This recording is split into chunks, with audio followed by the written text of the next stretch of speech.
In this lesson, let's talk a little bit about the hierarchy of your site. So if you are planning a website, you really want to give some thought to the hierarchy of your pages, how they correspond with each other. You can go as deep or as shallow as you want with your hierarchy, but you really want to plan it ahead of time. It's much easier to fix problems before you actually build the site than to have to go back and correct it afterwards. You want your user to be able to navigate through your site forward and backward. When you're planning your website, you really do need to keep that in mind, again, so that your users can get through your site without having to hit the back button. You don't really want to have them having to do that a lot. Let's take a look at an example. Here's a simple site, joesusedcars.com, just a simple one that I made up, but I wanted to just demonstrate to you that this is the home page, and these are the 4 pages that come directly off the home page: domestic, import, about us, and contact Joe.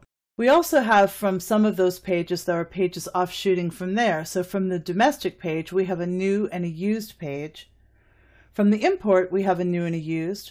From the About Us section, we have a Meet Joe and a Reviews, and then that one has 2 pages that spring off it: reviews about new cars and reviews about used cars. And then finally, we have the Contact Joe page. So this is basically showing you the hierarchy of this particular site, and I could go deeper here if I wanted to. So from my import page or my new page, I could go here and list them by brand if I wanted to. But that's what we mean when we refer to as the hierarchy of the site.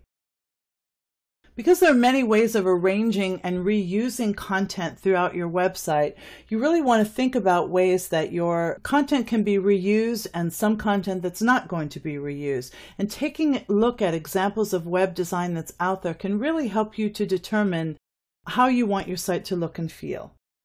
So in a typical website, there's the navigation bar. It's sometimes on the left, but it's also sometimes across the top. In the example that you see here, which is my website, the nav bar is underneath the header, but it's a horizontal nav bar, so they can be horizontal or vertical. The banner graphic is usually across the top, and then the large central area in the middle, known as the body of the site, that's where the content is that is the main focus of your page. Most often the banner and the navigation should be on all of the pages, but the information in the middle will change depending on the content for each individual page.